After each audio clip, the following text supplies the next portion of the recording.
I started this project, I didn't realize how much of an undertaking it would really be. It's been a learning process, to say the least, but we're almost ready for launch. My team and I wanted to make sure that all of our ducks were in a row before we really got started. All of that said, the Discord is officially live, and I will begin sending out invites via the GoFundMe page messaging system. If you're one of the amazing people who donated to the pre-launch GoFundMe campaign, which is still up, by the way, you'll get a private message from me over the course of the next few days. The GoFundMe is still accepting contributions. Meanwhile, our art director Thatch and I are finalizing the layout of the Kickstarter page, reward tiers, and stretch goals so we can finish what's needed to launch the official Kickstarter. And remember, if you donate to the GoFundMe page, you get your name on a special thank you page in the book, as well as access to the Discord to help us build it. Thank you all very much for your donations, encouragement, and kind words. We're gonna make something awesome.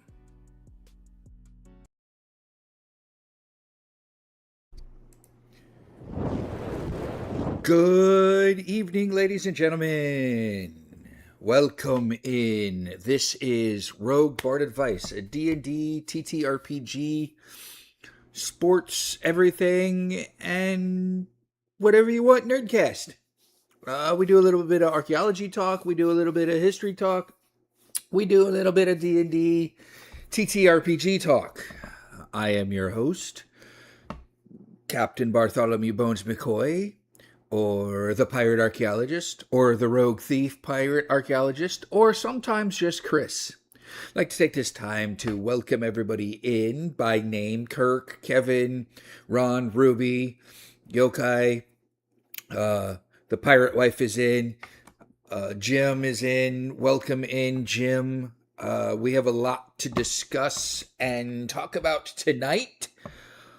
But before we begin, go ahead and hit that like button, hit that share button, subscribe if you haven't already subscribed. Everybody in the podcast, in the chat, probably is already a member of the Discord.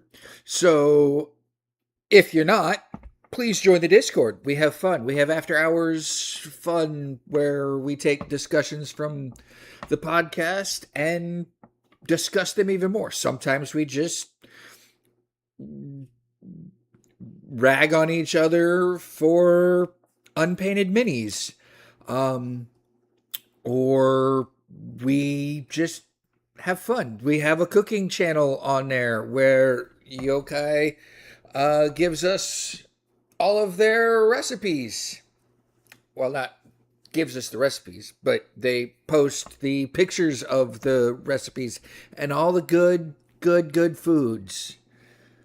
So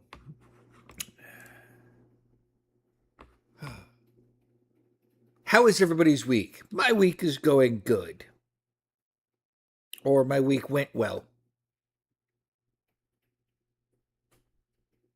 So, yeah, like, subscribed, and discordant. Kirk always. Yokai can give us the recipes if we want. We just all have to ask. Well, that's awful nice of you. I am still getting things together. But you know what? Let's just go to the first question. We only got a few questions tonight. And more so, the questions were brought up by Teeny.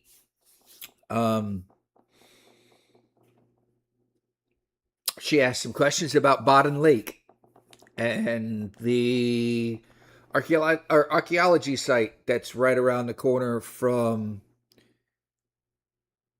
the Norseforged gathering. Speaking of, I forgot. We're going to do this. We're going to go back. Is it that one? It is. We're going to go back here. We're going to advertise for the Norseforged gathering. May 22nd to the 24th, 2026. The Norseforged nerds are having another gathering. It's the 6th gathering. And it will be in New London, North Carolina at Camp Barnhart. It's a Boy Scout camp. There'll be plenty of food activities, fun, games. Just come out. If you come out in costume, come out in costume. If you don't come out in costume, you don't need to be in costume. There'll be axe throwing and everything, but the tickets are on sale now over at Norseforged.com or Norseforgegathering.com. The link is in the description under this video. So with that, we're going to Art Corner, and it tells you what all can be there. Build the community. There'll be quests for all, nightlife, another world. Eventually, this event will be expanded.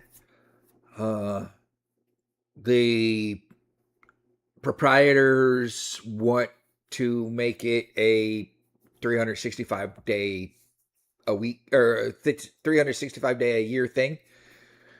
So, yeah. So tickets are on sale now. Go grab your tickets if you want to come to North Carolina for 3 days.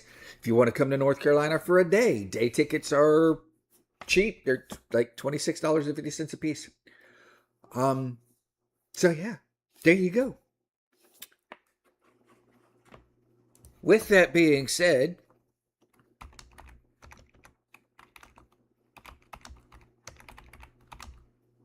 I know you hear me clicky tapping.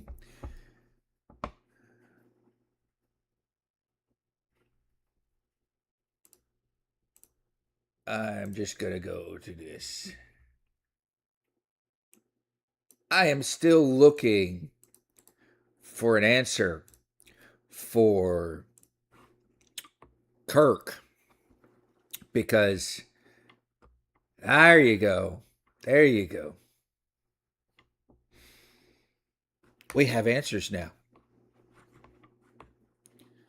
So with that, we're going to go to the first question. And our question comes from Kirk.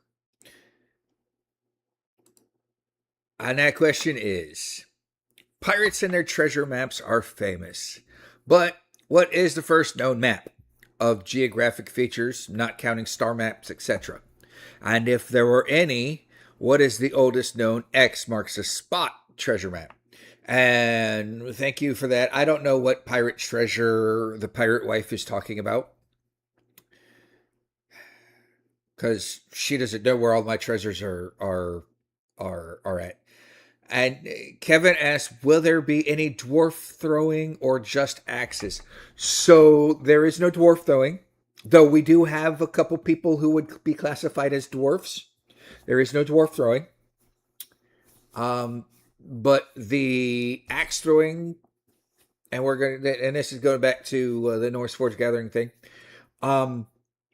It is the axe throwing event. Throws axes. They teach you how to throw spears, knives, a whole slew of things.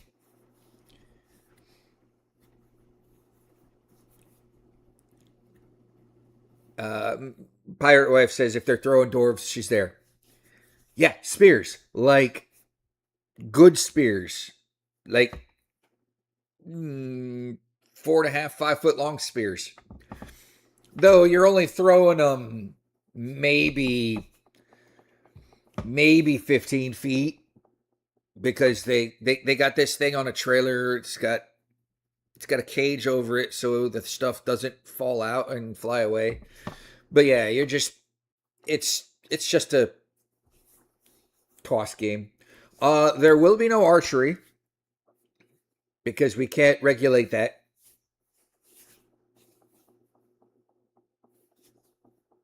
But and for the fact that all the real weapons have to be peace tied.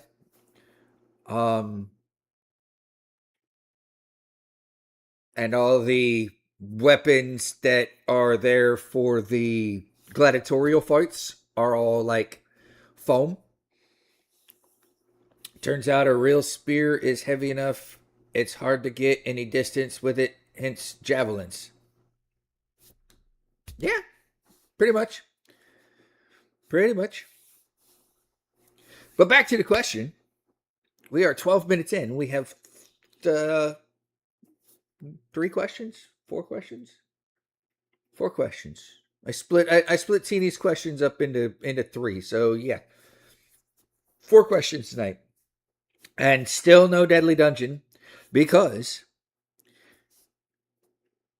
individuals have not sent roguebardadvice@gmail.com any suggestions for action heroes to go into the deadly dungeon brackets. So, and I forgot if I was supposed to do a 1v1 bracket this week. So if I was, that was on me. And if I did forget, somebody please remind me in the chat, and I will do it next week. But the first known geographical map is the Catalhoyuk mural in Turkey, which is about 6,200 years old, or which is not 6,200 years old. It's circa 6,200 BCE. It's often cited as the earliest known map. This wall painting from the Neolithic site of Catalhoyuk appears to depict a town plan with houses and nearby volcano, Mount Hassan. Some scholars debate whether it's truly a map or more symbolic art, but it's a strong candidate for the first geographic representation of human settlement. Another contender is the Babylonian clay tablet, circa 2300 BCE. It's showing the city of Nippur, Nippur, for those who are interested. Later Babylonian maps, like the Imago Mundi, circa 600 BCE, depict the world as circular landmass surrounded by water. They depicted the world as flat, circular landmass surrounded by water. And then circa 1150 BCE was the Turin Papyrus map, the oldest surviving topographic map showing roads, quarries, settlements in Egypt. It's remarkably detailed and practical, used for mining expeditions. The next part of this question is, what's the oldest known X marks the spot treasure map? So this is where we get into history meets fiction, and Hollywood blows everything up. And the first one you mentioned, where did you say it was? I will put that in the chat because I can't say the name right. And it's in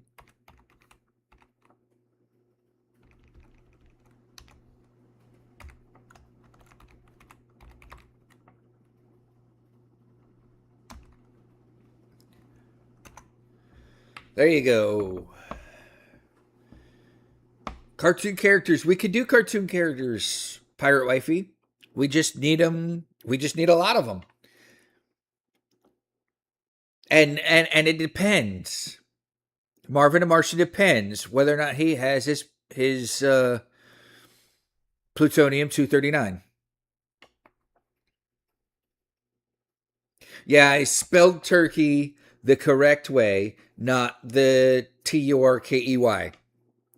They have changed. Well, America is the only one that spells it Turkey because of our turkeys. But I think it's actually not even IE. I think it's Turkye.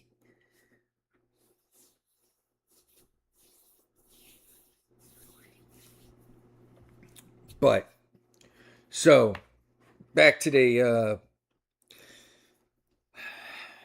so Kirk, the romantic idea of pirates drawing maps with an X on them for buried treasure is pure fiction. There is no historical evidence that exists that pirates ever used such maps. This trope originates in literature, and most famously, the most famous piece of literature that has an X marks the spot map is the same literature that I am using as a backbone for my novel, Robert Louis Stevenson's Treasure Island, 1883. First popularized the image of a parchment map with an X marking for the treasure. Earlier legends of hidden treasures, like Viking hoards or buried Roman coins, for those who are interested in the Roman stuff, never involved maps. They were oral traditions or chance finds. Archaeologically, the closest thing to a treasure map are records of mines or burial sites, but none use the X marks the spot motif. Humans have been mapping the world for at least 8,000 years, but the pirate treasure map is a literary invention that captured our imagination much later. Exactly. Why would they give the location of the treasure away with the big X? Captains drink rum, Kevin, and they often forgot where they buried treasure. However, there is also no historical evidence that pirates actually buried their treasure.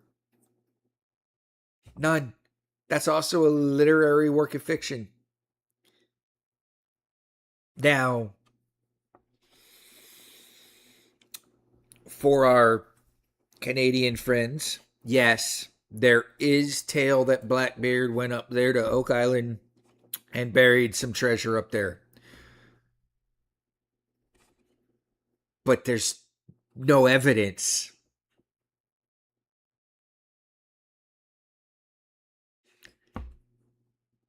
I did not mispronounce archaeological.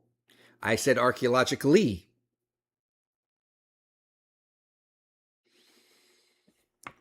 It is a disaster. There is no buried treasure.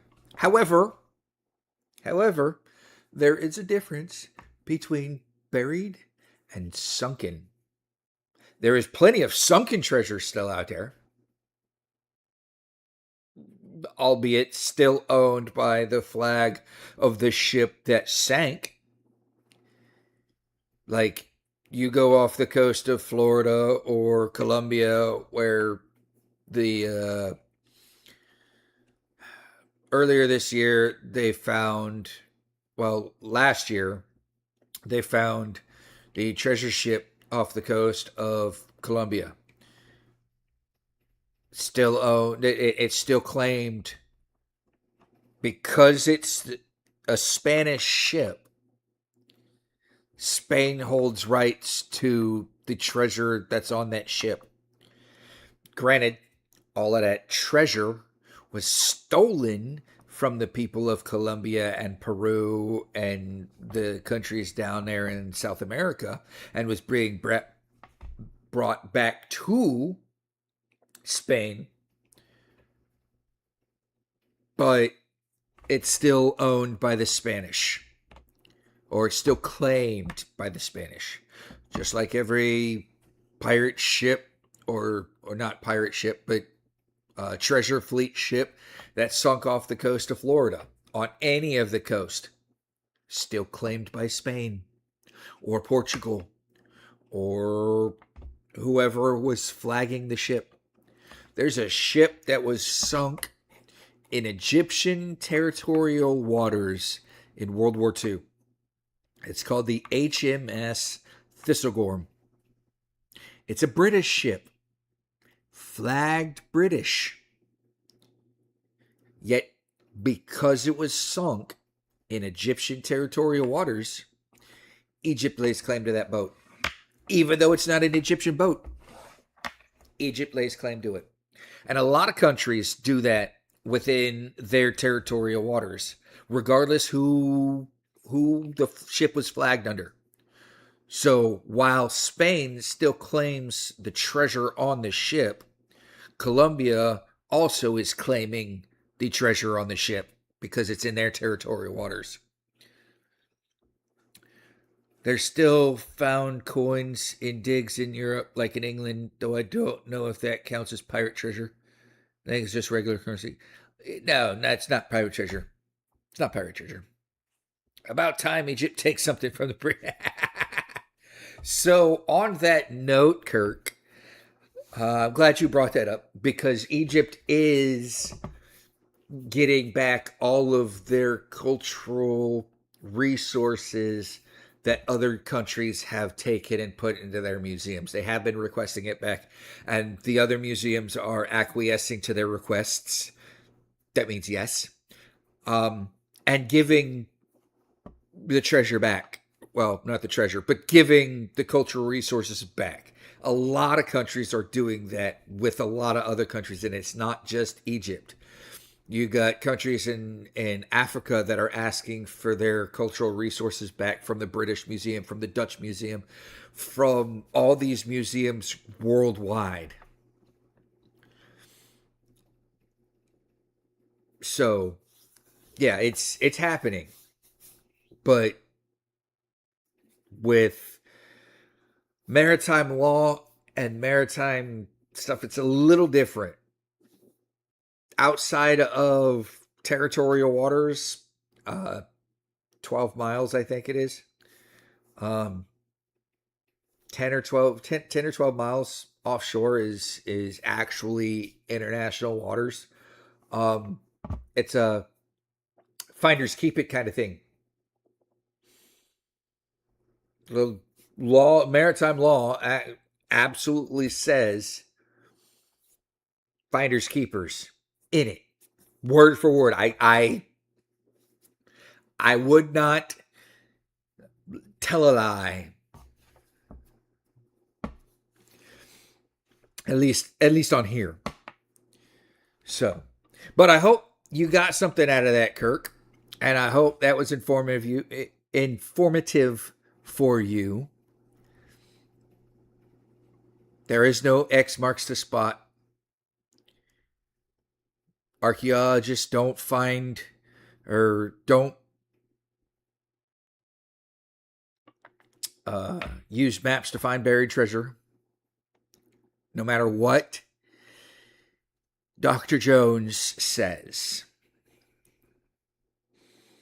We do not go on adventures punching Nazis. Oh, Kevin. Oh, Kevin. Oh, Kevin. No.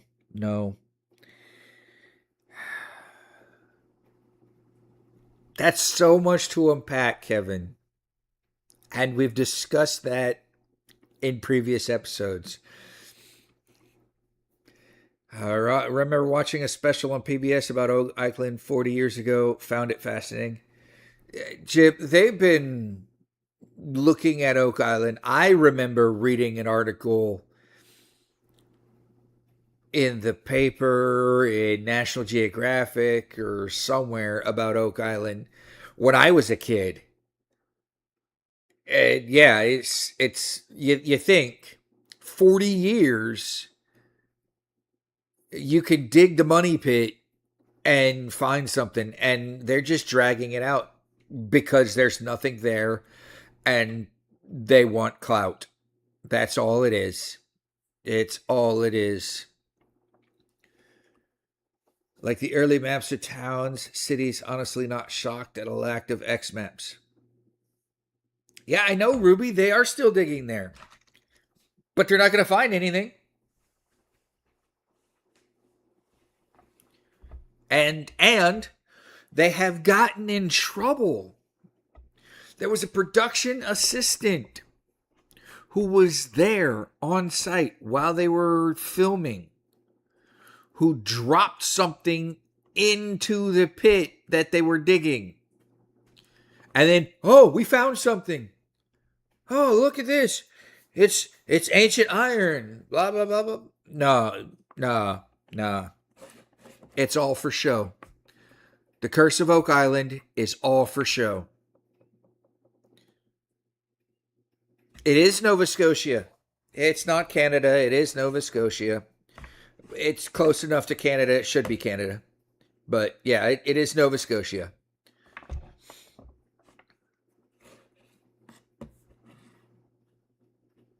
Anything, look, I'm sorry that I don't give Nova Scotia its due. It's Newfoundland and Nova Scotia, and it's like that. It's like an island that sticks off of Canada. It's kind of like Long Island sticking off of New York. It, yeah, it may deserve its own thing and not part of Canada, but I look at anything north of what, the border of New York. I don't know what parallel it is, but north of that parallel is Canada. I'm sorry. It is Canada. See? It's a province of Canada. It should not be a province. It should be its own place.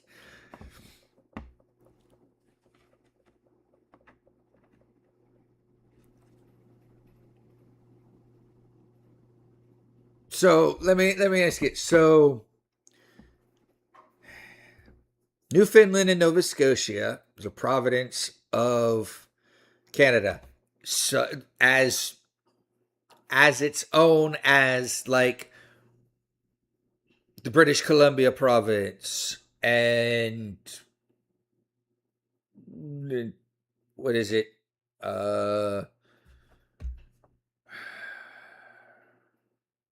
The New Brunswick province, I think. Is New Brunswick a province?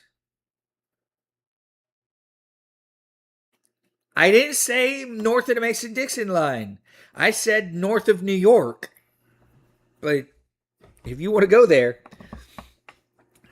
was it making a political statement? Oh no! I wasn't making a political statement either, Kevin. I was just saying I don't give Nova Scotia its due a lot of the time, and I should, because it is different than regular Canada. Is there a statute of limitations on museum artifacts, or do we have to give the dinosaurs back to the birds? There is no statute of limitations on artifacts, Ron. Now, do you want to know a fun fact? Here's a fun fact for you. George Washington died without ever knowing that dinosaurs existed.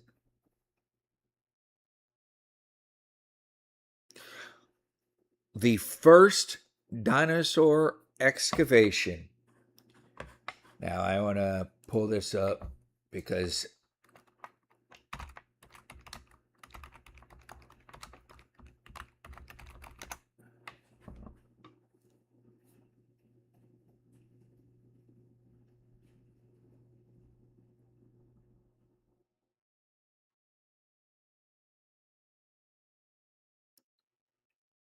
the first dinosaur excavation was technically in 1677, which George Washington would have known about that. But that was just one dinosaur bone. And the guy, the English naturalist, guessed it was from a giant human, or an elephant. It wasn't until 1890 or 1824, the first professor of geology at Oxford scientifically described Megalosaurus, recognizing it as a giant extinct reptile. 1824. In 1858, in Haddonfield, New Jersey, William Folk unearthed the Hadrosaurus focali, the first nearly complete dinosaur skeleton found anywhere. And that was, 2 years before the Civil War?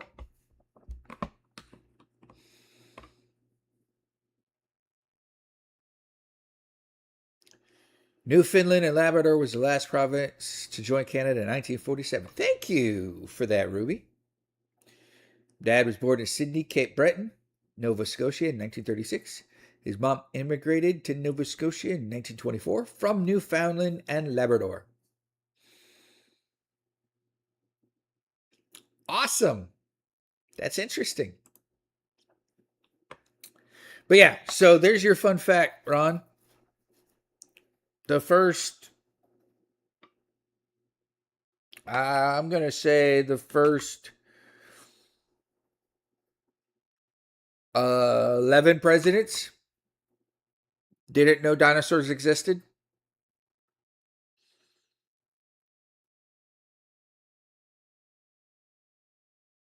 Maybe not 11.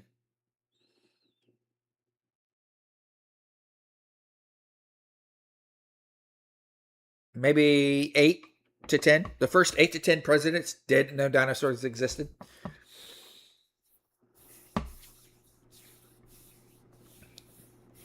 I'm trying to take time because people aren't in, and the next questions are directly questioned about by them. So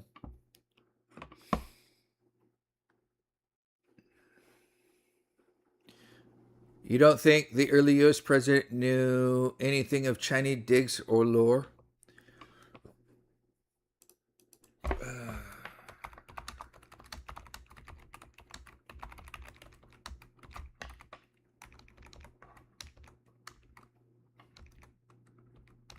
Well, let's see.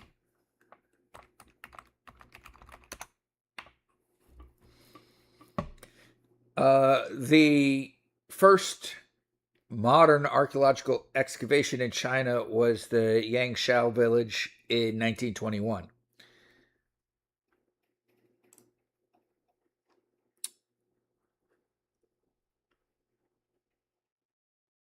They may have known about archaeology, but not paleontology, not dinosaurs.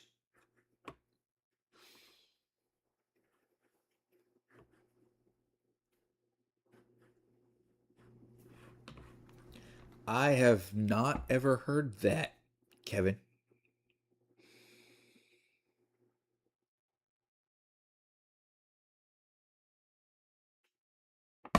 Maybe dragons, but dragons are just a trope for snakes.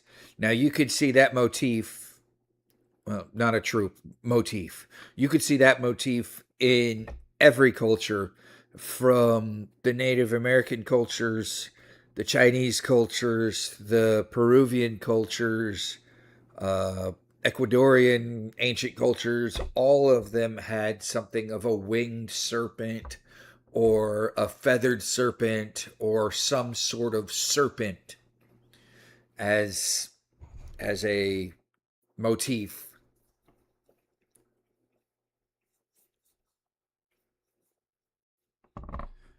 I think even Egyptians has it. So, how quickly would information traveled concerning those types of things, though? Even though it was in the 1600s, you could have had some interest in reaching that to know it existed. Uh, months by mail, by messenger, stuff like that. Here's a fun fact. Here's another fun fact for you. The Civil War was going on. At the same time the Civil War was coming on, samurais were still around in Japan. If needed, President Lincoln could have sent a fax to Japan to ask for samurai support.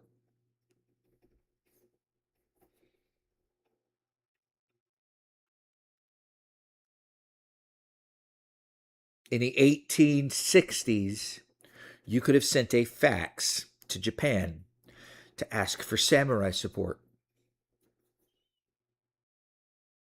Think about that. That's not a lie. Not a lie.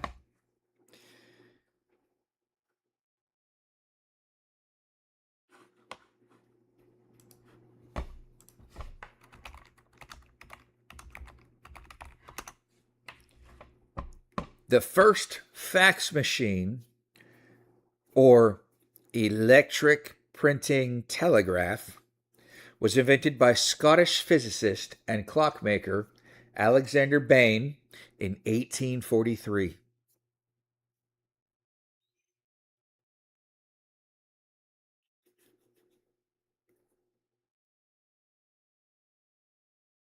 So, think about that. Technology, it's a wonderful thing. So, while information spread slowly in the 1600s, I mean, it took a little over 3 or 4 weeks to get across the ocean by sailboat or by sailing ship in the golden age of piracy from England to the Caribbean.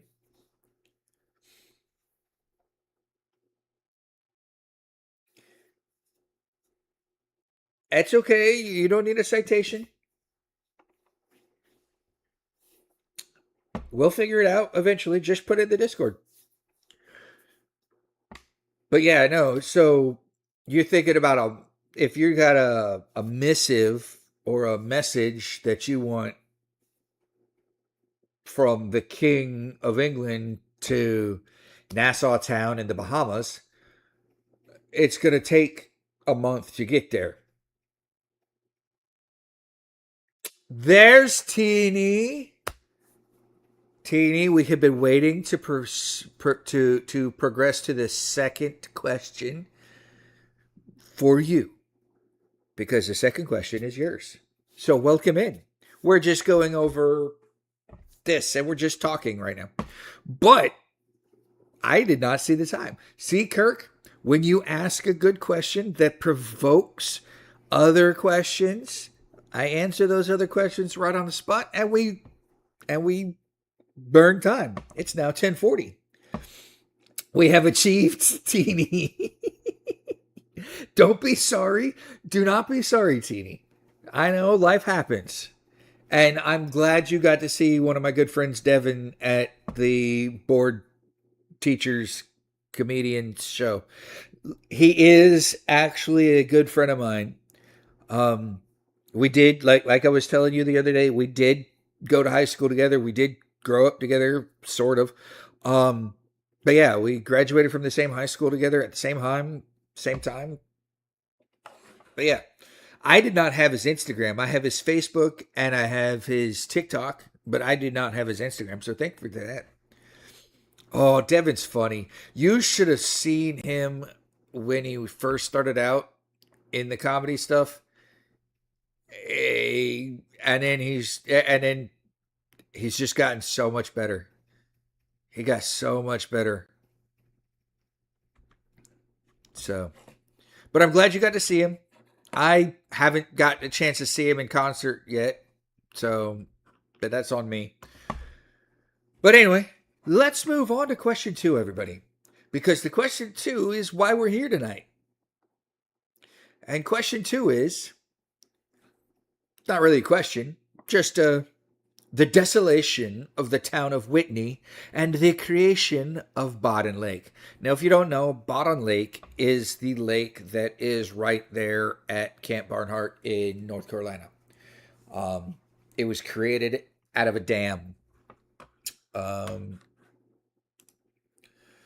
was created in 1917 when Alcoa, the Aluminum Corporation of America, that's what ALCOA. If you're in the sheet metal industry, that's what ALCOA stands for.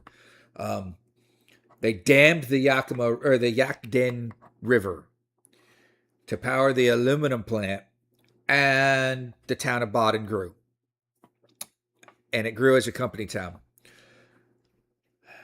The landscape of the lake, the dam was part of the Yadkin River, or the Yadkin River Valley, and contained long occupied upland and riverine landscapes. And one of those riverine landscapes was the town of Whitney. Now, Whitney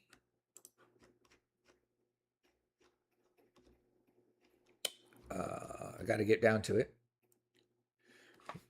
Whitney was a riverside community that ended when the Narrows of Yadkin was impounded and Bodden Lake was formed. It grew up in the late 19th and early 20th centuries, noted for its hydropower potential and for small mills, homes, and riverside commerce. They had a general store, modest riverside settlements. The Narrows attracted industrial developers well before Alcoa. Ambitious early projects, often called the Whitney Dam efforts, first began the decade of the 1900s and altered the local infrastructure. Floods and financial problems stalled some of those early works, leaving the area vulnerable to later larger projects that would permanently change the river corridor. Residents and local historical markers note that foundations, mill remains, and other traces of pre-lake settlement can sometimes be seen when the lake levels drop. The story of a submerged community is still part of regional memory and tourism narratives about the Uwharrie Lakes region. And that's the region where New London is, and Albemarle is, and Baden is. That's that whole region. In 1915, Alcoa acquired an unfinished French smelting project and then completed the Baden Works and the Narrows impoundment to provide the large, steady electrical supply that was needed for aluminum production.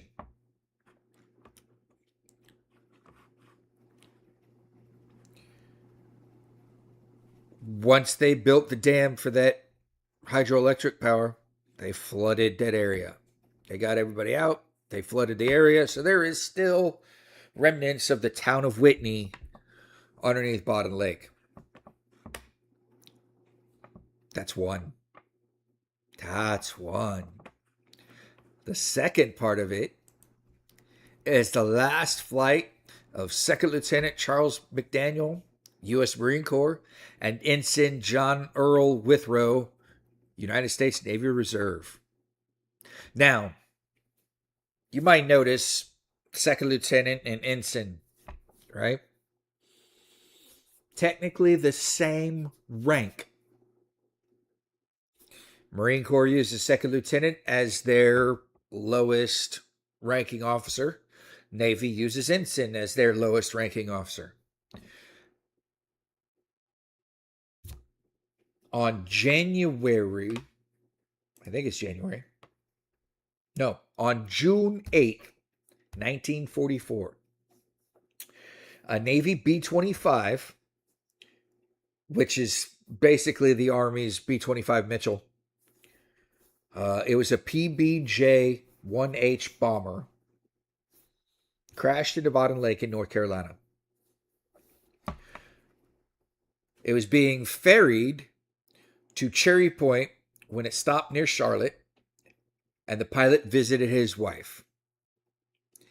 The crew made low circles over the nearby town of Baden so the pilot could signal his wife. On the third pass, witnesses heard a sputter of the engine and a loud explosion. The bomber plunged into Baden Lake at about 12:45 on June 8, 1944. That plane is still in Baden Lake, amongst the trees that are still standing on the lake bottom.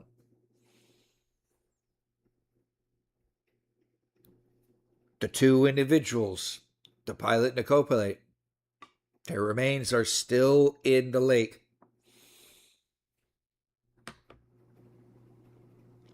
Local reporting and features note that the bomber and the pilot's remains were left in the lake for many years, that the site became a subject of searches, salvage talk, and historical curiosity. The plane is still part of Bottom Lake's local history and occasional dive lore. The crash combines wartime movement of aircraft, human drama, newlywed pilot, and the way small communities preserve memory.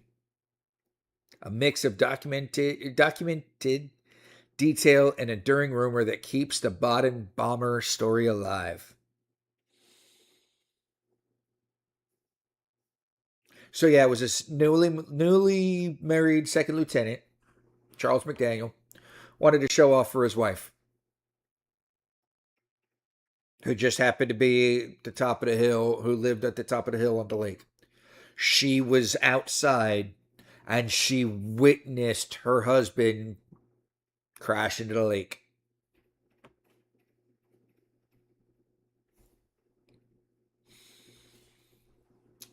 So, the final flight of that B-25 Mitchell. Yeah, it is sad. It is sad. So many plane wrecks due to show off pilots. Yes. Yes.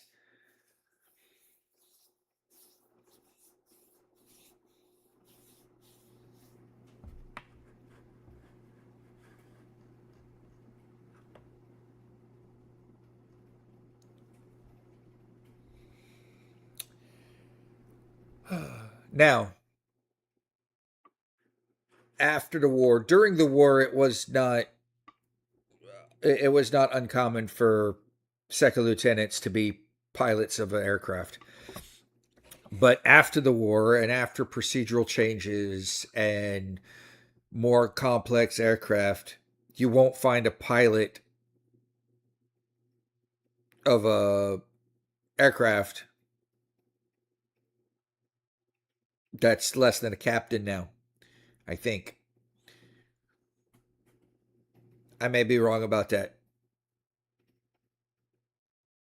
I know in Army for helicopters, you can have first lieutenants and second lieutenants piloting helicopters, but they've also got a co-pilot that's definitely more experienced, maybe a warrant officer. Just like car crashes. Just like car crashes. Exactly. Now for the fun bit. Teeny, I hope you got some information out of that for those two. This next one is a bit more up mine and ArchaeoWolf's alley. Now, you guys in the chat don't know who ArchaeoWolf is. ArchaeoWolf is a friend of mine. He's another archaeologist. He has been doing archaeology work for the last 20 years. I started late in my archaeology career, so I don't have nearly the experience as he does. And he makes me feel, even though he tells me I shouldn't, he makes me feel small sometimes. Just about the knowledge that I know. And the fact that he's 6'5", or 6'7". I don't have a clue. He's very tall. Curious, the residents of the flooded town, were they given homes elsewhere or just SOL? By the time the town of Whitney was flooded, I think everybody had gotten the notices that they were moving, that they had to move out. So their properties were probably bought up. They probably didn't get SOL. Their properties were probably bought up for probably a decent amount of money. It was 1917. So you figure $2,000 for your property at 1917 is like $20 million now. Give or take $19.5 million. But yeah, so usually when a company comes in and floods a town, we're going to go to the big screen for this. Usually, when a company comes in and buys up property to build a major infrastructure and they flood a giant area, they usually buy up the property surrounding and what's going to be in the dammed area or the flooded area, and they usually provide quite a big deal of financial gains for the people, because the people ultimately have to move. They have to pack up, they have to take their family and uproot their family and move them. So yeah, they didn't do a lot of eminent domaining things in that, and just take people's property and not give what's the word, compensation. So now there were times that eminent domain and compensation wasn't given because they said, we're taking your property because we need this property and you can do nothing about it because it's eminent domain. You're helping the government, blah, blah, blah, blah, blah. But that's few and far between. Happened maybe, I'm not going to give you a number how many times it happened because I really don't know. But happened a bit, but not as much as you'd think. They can do it. Not saying they didn't do it. Not saying they can't do it. So, but when the Alcoa came in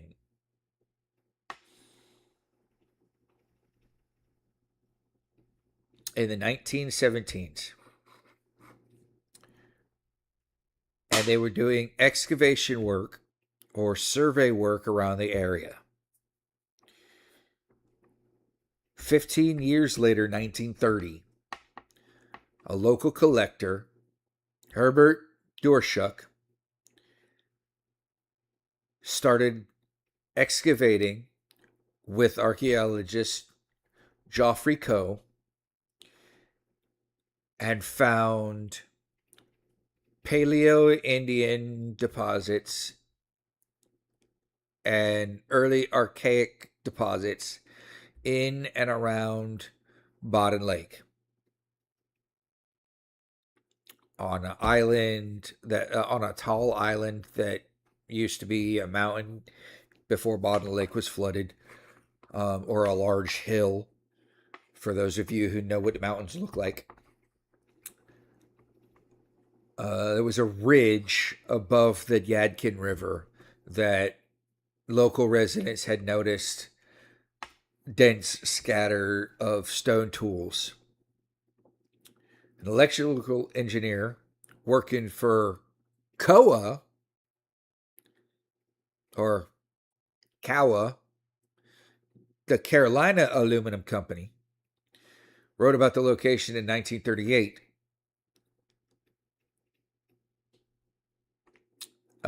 Following a report, archaeologists began to examine the site more closely. These efforts intensified after World War II, and early excavations documented deep, intact stratigraphy, up to several feet of cultural deposits containing thousands of stone artifacts.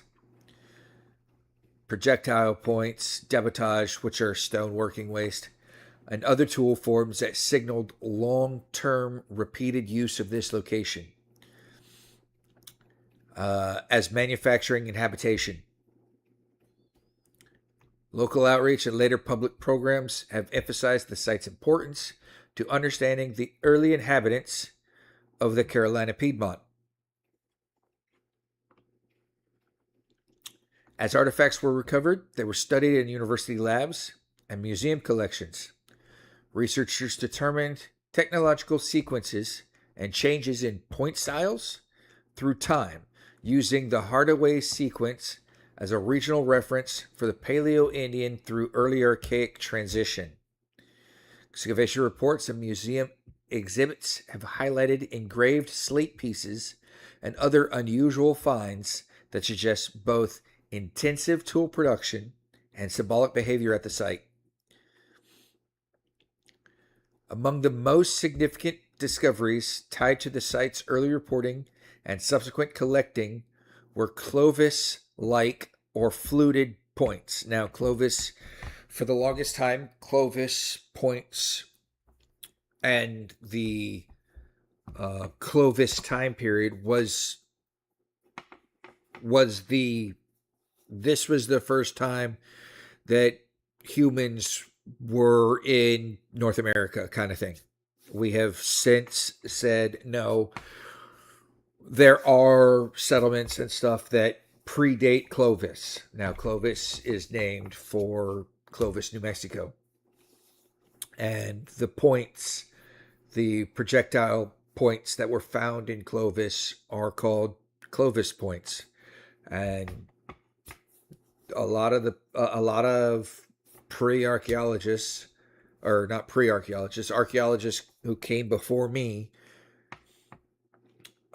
were under the Clovis first mindset. Now we have gotten away from the Clovis first mindset because we have found evidence to support human settlements and migrations that predate Clovis. So it's a whole big thing in the archaeology community and everything else. Yeah. I'm a subscriber to the Out of Africa theory, which is the leading theory that's going on right now. That all humans, no matter where you're from, have all ancestral lines to Central Africa, Central Eastern Africa. So, and that is the going theory. But that is the Hardaway site. Now, the Hardaway site is probably about 5 miles to the south of the campsite there in North Carolina, Camp Barnhart. For sure, before Clovis. I'm not even an archaeologist, and I've heard about that for North America. Yeah, there's tons of evidence now to support the pre-Clovis. So, but that's the Hardaway site, and that is it for tonight for the questions. I hope you got something out of that, Teeny, and maybe you get down there to North Carolina a day or so early. You'll go down the road into freaking New London and go right by the Alcoa plant right there and go to the picnic area that's right across the street that's on the lake that has the historical monument sign and check it out. It's a really good, interesting place to go. Matter of fact, while I was up there last May, Archeo Wolf said he didn't even know he was this close to the Hardaway site. I hadn't told him about the Hardaway site. He's like, we're this close to the Hardaway site? I'm like, Hardaway site's like right there. I'm like, you could see it from the top of the hill. Well, see is a relative word, a relative distance. So you hate going to new places and not exploring. You know, I do too. I do too. So, that's the end of questions. Let's get into the good things of the week. What's everybody's good things for the week? My good thing for the week is I survived the week.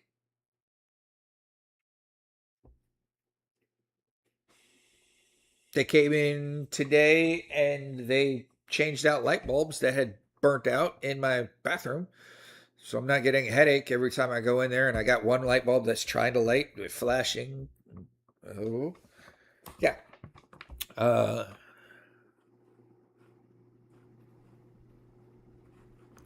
Not flown in 20 years. It's very expensive, but I recognize the temptation. Well, Kirk, on that, don't be that guy who was working the tarmac at SeaTac and had a plane come in. Everybody got off the plane, and then he got on the plane and took off with the plane and then crashed it into the mountain because he was going through some things.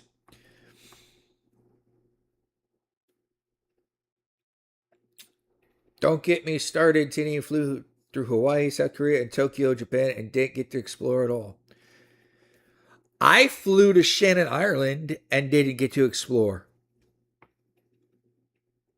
Granted, I wasn't allowed. We were stuck in the airport because it was just a stopover, layover for coming back from Iraq my first time on my way from Shannon to Ganner, Nova Scotia. And then on the way out to Iraq my second time, we stopped in Amsterdam and couldn't even get out of our gate. We were guarded by armed Dutch guards in the airport. Now, mind you, there was reasons for it because we also had weapons. But we didn't have ammo for those weapons. And it's not like you could go into the Netherlands, into Amsterdam, and carry around an M14 or M16 just willy-nilly. I don't think they like that. I don't think I don't think the Dutch have gotten over the fact that they were invaded once and they don't want to be invaded again. So, we need to give Pirate a Canadian geography lesson. Gander is in Newfoundland. Look, that's why I'm a Caribbean pirate, not a Viking pirate. But thank you for that, Ron. I always say it's Nova Scotia, but it's not. It's Newfoundland and Labrador. I've only been to Canada once. Well, I've been to Gander twice. The airport. That's it. Didn't even leave the airport. And I drove through Canada from not Buffalo, Niagara Falls, New York, to the Blue something bridge, the Blue Freedom Bridge in Michigan, along the Queen Elizabeth Highway through London, Ontario, I think.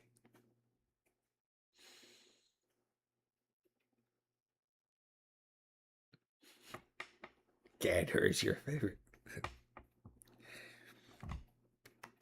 Good one. Good one. They didn't think you were going to try and take the airport anyway, right? I don't know. Don't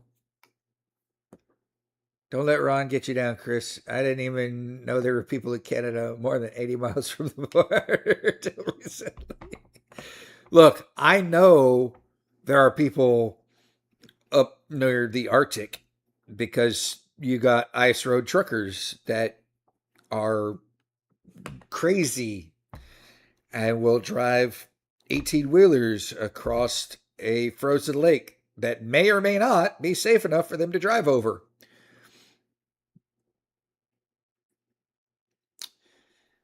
Yes, and that's something I wanted to say, Jim. Sorry for your loss. Everybody who is in the Discord will note that Jim's puppers is back home, but not in a way that is a good way. Jim's puppers crossed the Rainbow Ridge, and we are sorry for Jim's loss. I did look at the photos of puppers, Boomer, and I had a question. Boomer looked young. How old was Boomer, Jim?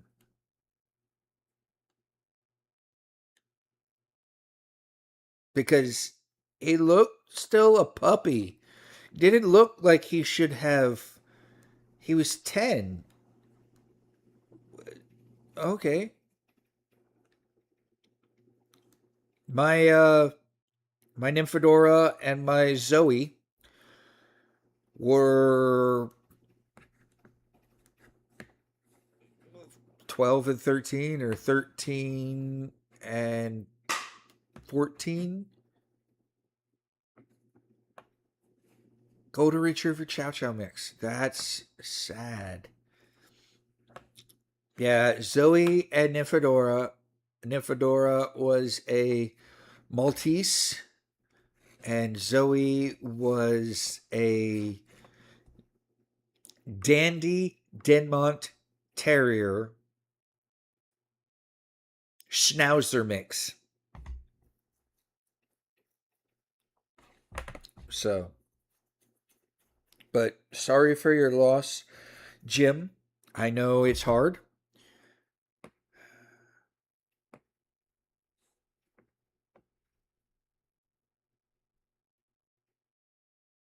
So, Teeny's good thing for the week is not only did she see Taking Back Sunday, she also went to the board teachers comedy show and saw one of my good friends, as I was mentioning earlier, saw one of my good friends on stage, and was apparently in enemy territory because all of the audience were teachers. Kevin's good thing of the week. You convinced your supervisor to fix something on your time card, even though she refused it first. I couldn't get a day after Christmas off, though. Oh well. I don't get the day after Christmas off either, so I'm in that same boat with you. But I'm not also taking any vacation or leave until about February, March, May, something like that. So I'll have 180 something hours that I have to burn to get under 240 to carry over for next year. So it'll be fun. It'll be fun. But I got to your good thing of the week this week because I did not get to it last week. So that's a good thing. I'm getting better. Hey, and it's episode 40. And guess what? I don't think we had technical difficulty tonight. Listen, when people are taking shots at what seems like special needs behaviors, it was real nice that only your friend didn't do jokes like that. Yes. I get the day after Christmas off this year for the first time in about 15 years. Should be nice after the cluster that was this last year. Oh, no techno difficos. Congrats. Woohoo! It only took us 40 episodes. It only took us 40 episodes. Now watch. Next week, the longer we have stuff going on, the longer we have questions, we'll get technical difficulties. So, also, the Tampa Bay Buccaneers lost Thursday Night Football to Atlanta. I'm not happy. Of the last 6 games, Tampa Bay has lost 5. Good thing is, we're only a half game back from Carolina. And our schedule is as follows. The Saints. No. No, I think I think we fought the Saints already.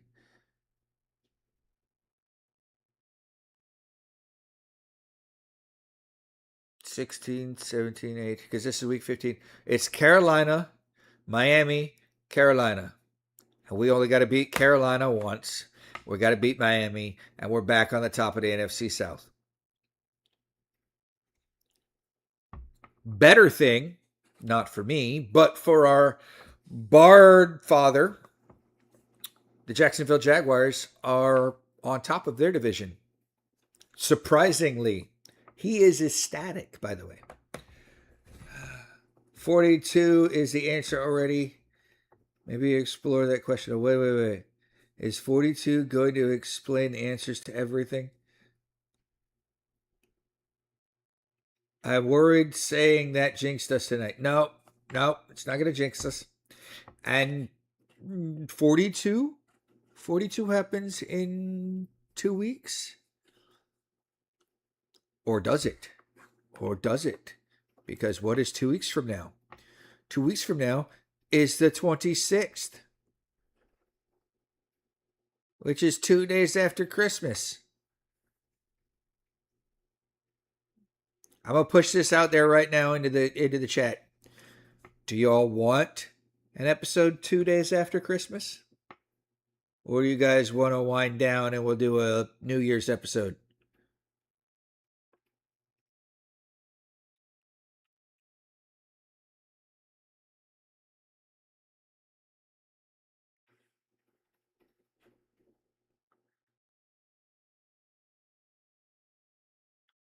Yeah. The 24th is Christmas Eve, then Christmas, and then the 26th is. I hate Thursday freaking holidays. Put the holiday on always on a Friday.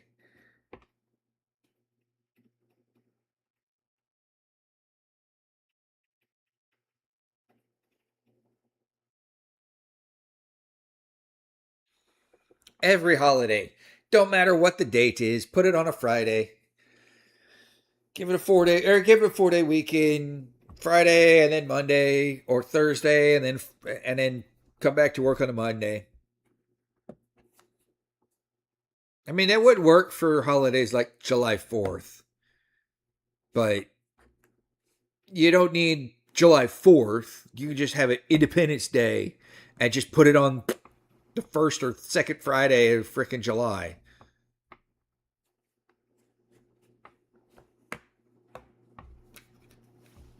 I wouldn't mind us meeting on that Friday because I'm free. Won't most people be with their family? Yeah, that's what I'm saying. Most people be with their family or should be with their families. And Jim might be away. He might not be able to watch. So yeah, as of right now, we'll table the idea of no show on the 26th. So that'll actually be perfect. Our 42nd show will then be on January 2nd.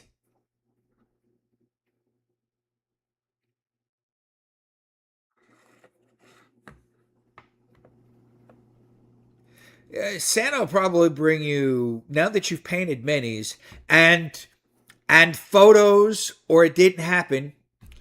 Now that you've claimed you've painted your minis, Santa will probably be bringing you more minis to paint. Yes, Douglas Adams themed show on the 2nd of January. I like that. I like that idea. Send your Douglas Adams related questions to roguebardadvice@gmail.com. It kind of looks like Rogue Bardadvice, BARDAD.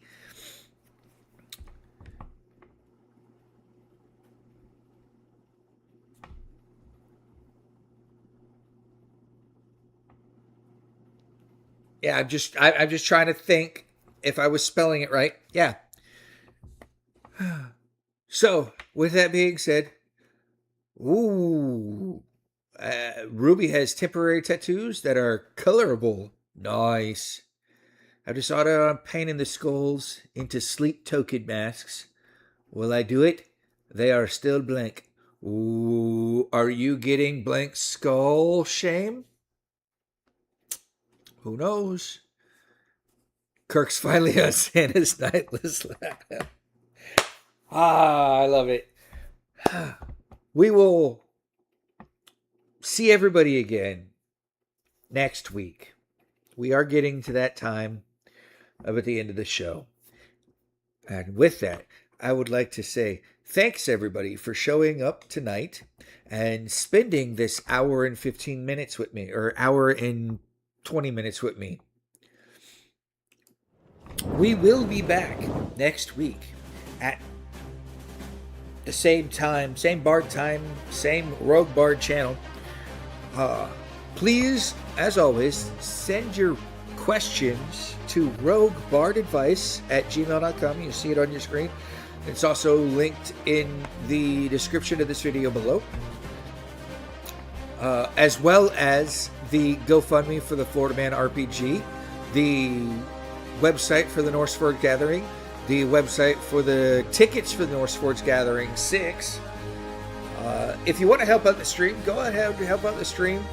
The links to my